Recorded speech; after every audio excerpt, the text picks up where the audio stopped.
नमस्कार मित्रों, स्वागत है आपका एक बार फिर आपके अपने YouTube चैनल अथर्व एकेडमी में।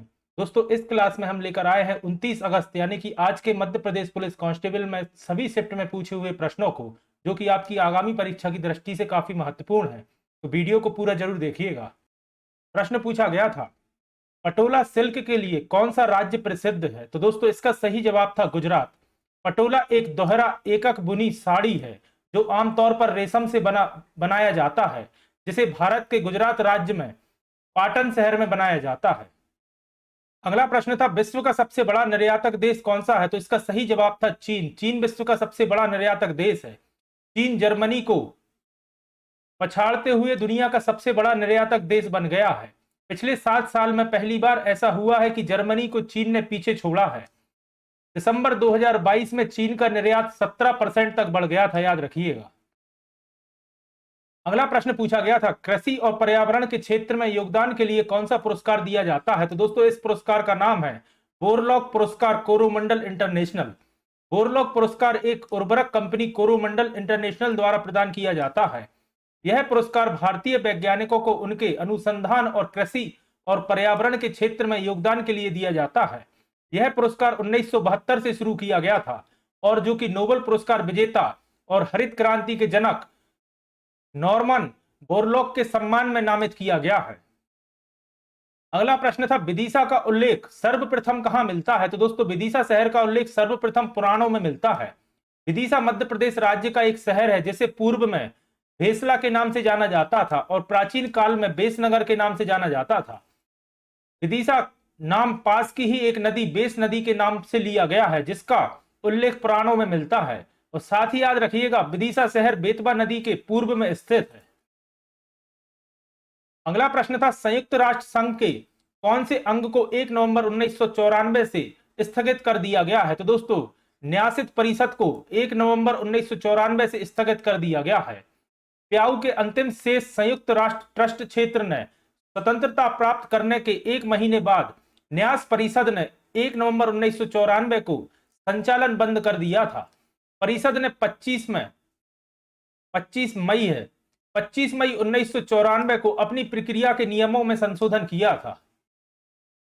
अगला प्रश्न था, निम्नलिखित में से कौन सा देश आधिकारिक तौर पर परिवार नियोजन कार्यक्रम को अपनाने वाला पहला देश है? तो याद रखिएगा, भारत ऐसा देश है जिसने परिवार नियोजन कार्यक्रम को अपनाया था। भारत दुनिया का पहला देश था जिसने 1952 में परिवार नियोजन के एक राष्ट्रीय कार्यक्रम को शुरू किया था। इस कार्यक्रम के उद्देश्य थे कम प्रजनन दर, आर्थिक विकास को आगे बढ़ाने के साधन के रूप में धीमी जनसंख्या वृद्धि। अगला प्रश्न था, चंपारण सत्याग्रह किस वर्ष हुआ था? तो दोस्तों, वर्ष 1917 में हुआ था चंपारण सत्याग्रह। चंपारण सत्याग्रह 19 अप्रैल 1917 को हुआ था। चंपारण बिहार राज्य का एक जिला है, याद रखिएगा। यह पहला लोकप्रिय सत्याग्रह था जो शुरू किया गया था। साथ ही याद रखिएगा, प्रमुख व्यक्ति थे चंपारण सत्याग्रह में महात्मा गांधी, डॉक्टर राजेंद्र प्रसाद, ब्रजकिशोर प्रसाद एवं जेबी कृपलानी। चंपारण सत्याग्रह आरंभ हुआ क्योंकि किसानों को अपनी जमीन के एक हिस्से पर नील की खेती करने के लिए मजबूर किया जाता था, जिसके कारण किसान बहुत आक्रोशित हो गए थे और चंपारण सत्याग्रह का आरंभ हुआ था। अगला प्रश्न था, किस विदेशी नेता को 2021 में पद्म भूषण पुरस्कार मिला था? तो दोस्तों, शिंजो अबे, जो कि जापान के प्रधानमंत्री हैं, 2021 में पद्म भूषण से सम्मानित किया गया था। जापान के पूर्व प्रधानमंत्री को सार्वजनिक मामले के क्षेत्र में पद्म विभूषण 2021 से सम्मानित किया गया था। 72वें गणतंत्र दिवस की पूर्व संध्या पर राष्ट्रपति ने 119 पद्म पुरस्कारों को प्रदान करने की स्वीकृति दी थी। इस सूची में याद रखिएगा 7 पद्म विभूषण पुरस्कार थे, 10 पद्म भूषण पुरस्कार थे एवं 102 पद्मश्री पुरस्कार शामिल थे। पद्म भूषण भारत का दूसरा सर्वोच्च नागरिक पुरस्कार है, याद रखिएगा।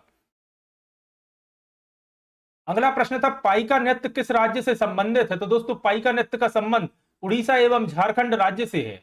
पाइका एक युद्ध संबंधी लोक नृत्य है जहां कलाकार भाला और ढाल के साथ युद्ध के गठन में यह नृत्य उड़ीसा में प्रदर्शित किया जाता है, याद रखिएगा। अगला प्रश्न था, कटहल किन 2 देशों का राष्ट्रीय फल है? तो दोस्तों, कटहल श्रीलंका एवं बांग्लादेश का राष्ट्रीय फल है। कटहल बांग्लादेश और श्रीलंका का राष्ट्रीय फल है, जबकि भारतीय राज्य केरल और तमिलनाडु में भी इसे राज्य फल का दर्जा दिया गया है, कटहल के लिए। अगला प्रश्न था, भारत किस देश में सबसे ज्यादा कपड़े निर्यात करता है? तो दोस्तों भारत सर्वाधिक अमेरिका में कपड़े निर्यात करता है। कपड़ा मंत्रालय के अनुसार भारत से अमेरिका को सबसे अधिक 27% का कपड़ा और परिधान निर्यात किया जाता है। भारत का कपड़ा और परिधान निर्यात वित्त वर्ष 2021-22 में 44.4 अरब डॉलर पर पहुंच गया था, जो अब तक की किसी भी वित्त वर्ष में सबसे अधिक था। अगला प्रश्न था, किस वर्ष मुस्लिम लीग द्वारा अलग पाकिस्तान की मांग उठाई गई थी? तो दोस्तों वर्ष 1940 में मुस्लिम लीग द्वारा अलग पाकिस्तान बनाने की मांग उठाई गई थी। 1906 में मुस्लिम लीग की स्थापना भारतीय मुसलमानों के अधिकारों की रक्षा के लिए की गई थी। इसकी स्थापना ब्रिटिश भारत में ढाका में हुई थी। मुस्लिम लीग का पहला सम्मेलन अमृतसर में आयोजित किया गया था, याद रखिएगा। आगा खान मुस्लिम लीग के पहले अध्यक्ष थे एवं मोहम्मद अली जिन्ना 1913 में मुस्लिम लीग में शामिल हुए थे। अगला प्रश्न था, गेट में जी का क्या मतलब होता है? तो दोस्तों गेट का पूरा मतलब होता है general agreement on tariff and trades, और जी का मतलब होता है जर्नल। इसका सही जवाब था। गेट का गठन 1947 में किया गया था और 1995 में विश्व व्यापार संगठन के गठन के बाद गेट को भंग कर दिया गया था। विश्व व्यापार संगठन यानी कि WTO, अधिकतर इसका मुख्यालय पूछा जाता है, तो याद रखिएगा स्विट्जरलैंड के जिनेवा में WTO का मुख्यालय स्थित है। अगला प्रश्न था, भारतीय साझेदारी अधिनियम कब पारित किया गया? तो वर्ष 1932 में भारतीय साझेदारी अधिनियम पारित किया गया था। भारतीय साझेदारी अधिनियम या भारतीय भागीदारी अधिनियम, जिसे इंडियन पार्टनरशिप एक्ट 1932 कहा जाता है, भारत की संसद द्वारा 1932 में पारित एक अधिनियम है जो साझेदारी फरमान का नियमन करती है। यहां फर्म है, साझेदारी फर्मों का नियमन करती है। अगला प्रश्न था, नमन ओझा ने भारत की तरफ से अपना पहला टेस्ट मैच कब खेला? याद रखिएगा नमन ओझा का संबंध मध्य प्रदेश के उज्जैन शहर से है और इन्होंने 28 अगस्त 2015 को भारत की तरफ से अपना पहला टेस्ट मैच खेला था। नमन ओझा का जन्म 20 जुलाई 1983 को मध्य प्रदेश के उज्जैन में हुआ था। ओझा एक भारतीय प्रथम श्रेणी क्रिकेटर है। वह भारत के लिए अंतरराष्ट्रीय क्रिकेट में प्रतिनिधित्व कर चुके हैं। उन्होंने 28 अगस्त 2015 को श्रीलंका के खिलाफ भारत की तरफ से अपना पहला टेस्ट मैच खेला था। अगला प्रश्न था, भारत की सबसे ऊंची पर्वत श्रृंखला कौन सी है? तो दोस्तों याद रखिएगा हिमालय पर्वत श्रृंखला भारत की सबसे ऊंची पर्वत श्रृंखला है। हिमालय की कंचनजंगा चोटी 8,586 मीटर की ऊंचाई के साथ दुनिया की तीसरी सबसे ऊंची चोटी है और याद रखिएगा भारत की पहली सबसे ऊंची चोटी है। यह नेपाल और सिक्किम की सीमा पर स्थित है, जो कि हिमालय पर्वत श्रृंखला का एक हिस्सा है। यह भारत में हिमालय की सबसे ऊंची चोटी है। हिमालय की 5 ऊंची चोटियों में से 3 सिक्किम की सीमा पर स्थित हैं और 2 चोटियां केवल नेपाल में स्थित हैं, याद रखिएगा। अगला प्रश्न था, अमृता देवी बिश्नोई राष्ट्रीय पुरस्कार किस क्षेत्र में दिया जाता है? तो याद रखिएगा अमृता देवी बिश्नोई पुरस्कार वन्य जीव संरक्षण के क्षेत्र में दिया जाता है। अमृता देवी बिश्नोई पुरस्कार लोगों को वन्य जीवों की रक्षा के लिए उनके साहस और समर्पण के लिए दिया जाता है। बिश्नोई समुदाय प्रकृति के साथ शांतिपूर्ण सह अस्तित्व के लिए जाना जाता है। अगला प्रश्न था, कांडला बंदरगाह निम्नलिखित में से किस राज्य में स्थित है? तो याद रखिएगा कांडला बंदरगाह गुजरात राज्य में स्थित है। कांडला बंदरगाह गुजरात राज्य में स्थित एक ज्वारीय बंदरगाह है। इसका नाम बदलकर दीनदयाल बंदरगाह कर दिया गया है और यह एक व्यक्ति के नाम पर रखा जाने वाला तीसरा बंदरगाह है। और अन्य 2 याद रखिएगा जवाहरलाल नेहरू पोर्ट और कामराज बंदरगाह, जो कि मुंबई में स्थित है। अगला प्रश्न था, निदा फाजली का वास्तविक नाम क्या है? दोस्तों निदा फाजली एक शायर हैं और इनका वास्तविक नाम है मुक्तिदान हसन। उर्दू के मशहूर शायर निदा फाजली का 77 वर्ष की उम्र में मुंबई में निधन हो गया। निदा फाजली को आसान भाषा के लिए दोहों के लिए खासतौर पर याद किया जाता है। निदा फाजली का असली नाम है मुक्तिदा हसन। अगला प्रश्न था, सार्वजनिक कंपनियों में न्यूनतम सदस्य संख्या कितनी होनी चाहिए? तो याद रखिएगा सार्वजनिक कंपनियों में न्यूनतम सदस्यों की संख्या 7 होना चाहिए। अगला प्रश्न था, 2011 की जनगणना के अनुसार इन 4 जिलों में से किसकी जनसंख्या सबसे अधिक है? तो ऑप्शन में थाने दिया गया था, जो कि जिसकी जनसंख्या सबसे अधिक है। 1.1 करोड़ की आबादी के साथ 2011 की जनगणना में भारत में सबसे अधिक आबादी वाला जिला ठाणे है, याद रखिएगा। अगला प्रश्न था ब्रेल लिपि में कितने वर्ण होते हैं, तो याद रखिएगा ब्रेल लिपि में कुल 64 वर्ण होते हैं। ब्रेल लिपि में प्रत्येक आयताकार सेल में 6 बिंदु यानी कि 6 डॉट होते हैं जो थोड़े थोड़े उभरे हुए होते हैं। यह 2 पंक्तियों में बनी होती है। इस आकार में अलग अलग 64 अक्षरों को बनाया जा सकता है। अगला प्रश्न था हीरा भूमिया का मेला किस महीने में आयोजित किया जाता है, तो दोस्तों हीरा भूमिया का मेला अगस्त सितंबर महीनों में आयोजित किया जाता है। हीरा भूमिया का मेला ग्वालियर क्षेत्र में अगस्त और सितंबर के महीनों में आयोजित किया जाता है।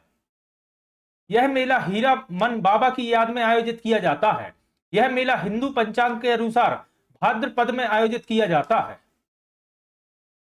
अगला प्रश्न था 2022 का नोबेल शांति पुरस्कार किसे दिया गया, तो याद रखिएगा एलिस बलियात्स्की को 2022 का नोबेल का शांति पुरस्कार दिया गया था। वर्ष 2022 का नोबेल शांति का पुरस्कार बेलारूस के मानव अधिकार अधिवक्ता एलिस बलियात्स्की को रूस मानव अधिकार संगठन मेमोरियल और यूक्रेनी मानव अधिकार संगठन सेंटर फॉर सिविल लिबर्टी को प्रदान किया गया था। इसके अलावा याद रखिएगा पहला नोबेल पुरस्कार वर्ष 1901 में दिया गया था। अगला प्रश्न था मध्य प्रदेश शासन द्वारा हिंदुस्तानी शास्त्रीय संगीत के क्षेत्र में उल्लेखनीय योगदान के लिए कौन सा पुरस्कार दिया जाता है, तो दोस्तों राष्ट्रीय तानसेन सम्मान दिया जाता है मध्य प्रदेश सरकार द्वारा। राष्ट्रीय तानसेन सम्मान मध्य प्रदेश शासन द्वारा प्रदान किया जाता है। यह पुरस्कार 2010-11 में स्थापित किया गया था। मध्य प्रदेश शासन द्वारा हिंदुस्तानी शास्त्रीय संगीत के क्षेत्र में उल्लेखनीय योगदान के लिए यह पुरस्कार दिया जाता है। अगला प्रश्न था भारत में पहला आम चुनाव कब हुआ, तो वर्ष 1951 में भारत में पहला आम चुनाव हुआ। भारत में पहला आम चुनाव वर्ष 1951-52 में हुआ था। यह चुनाव 25 अक्टूबर 1951 और 51 से 21 फरवरी 1952 तक हुआ था, यानी कि 4 महीने हुआ था 51 और 52 के बीच। अगला प्रश्न था किस देश के साथ भारत की सबसे लंबी अंतरराष्ट्रीय सीमा है, तो याद रखिएगा बांग्लादेश के साथ भारत की सबसे लंबी अंतरराष्ट्रीय भूमि सीमा है। बांग्लादेश और भारत 4096 किलोमीटर लंबी अंतरराष्ट्रीय सीमा साझा करते हैं।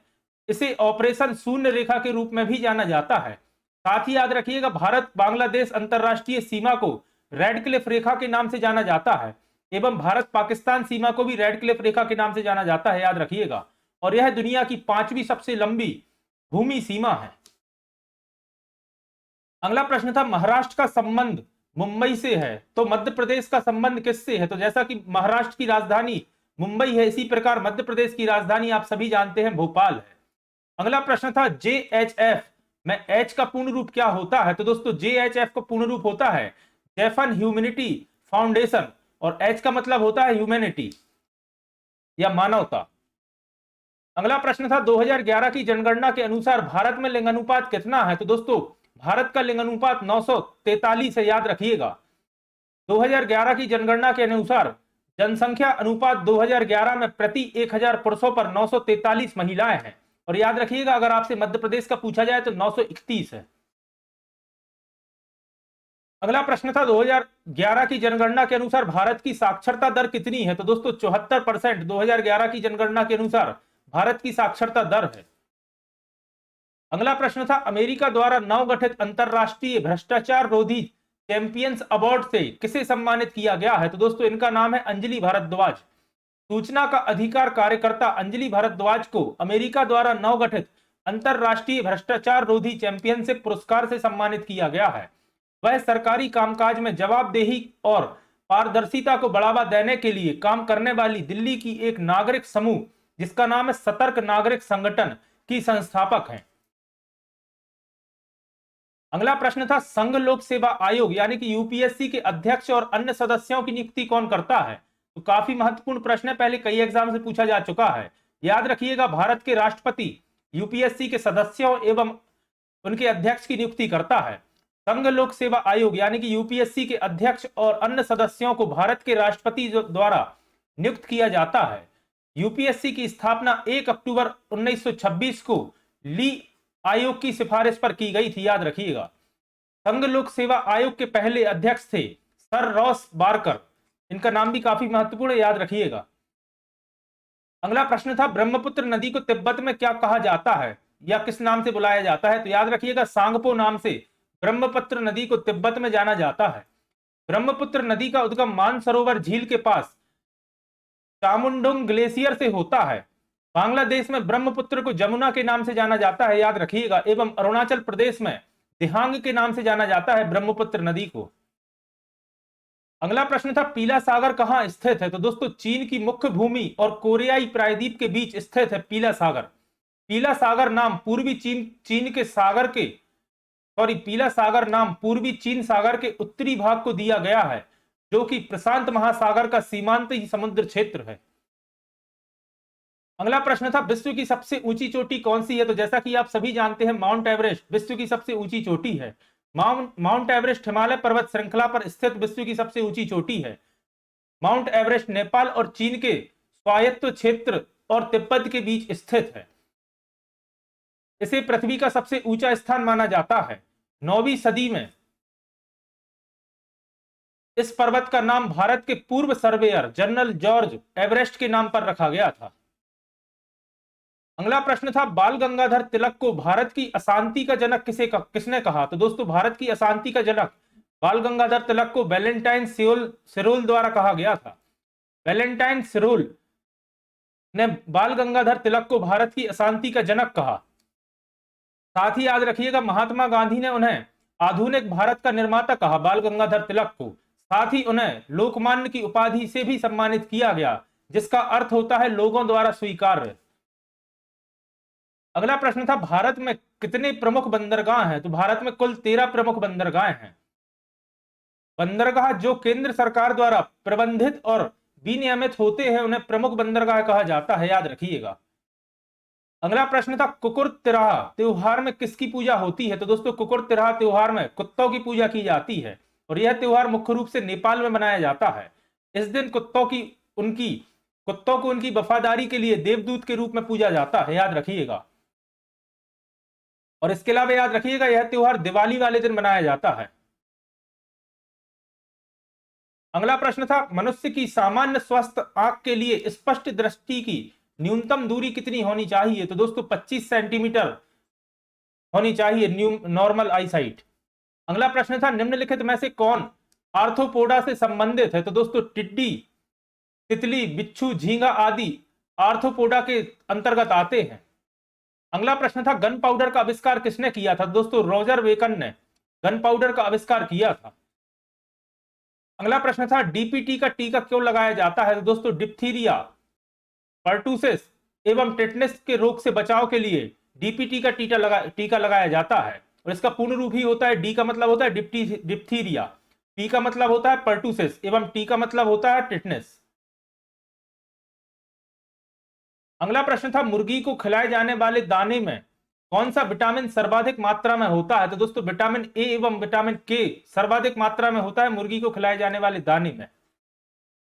अगला प्रश्न था विटामिन ए निम्नलिखित में से किसमें सर्वाधिक मात्रा में पाया जाता है? तो दोस्तों गाजर विटामिन ए का मुख्य स्रोत होता है।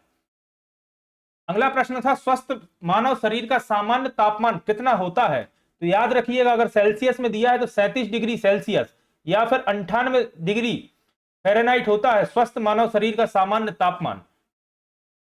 तो दोस्तों ये थी आज की हमारी क्लास, आशा करता हूं आपके लिए पसंद आई होगी। अगर आज की क्लास आपको पसंद आई है तो वीडियो को लाइक करें, कमेंट करें और अगर आपने अभी तक अथर्व एकेडमी चैनल को सब्सक्राइब नहीं किया है तो चैनल को सब्सक्राइब करें और ज्यादा से ज्यादा लोगों तक शेयर करें। कल फिर हाजिर होता हूं अपनी अन्य क्लास के साथ। धन्यवाद दोस्तों।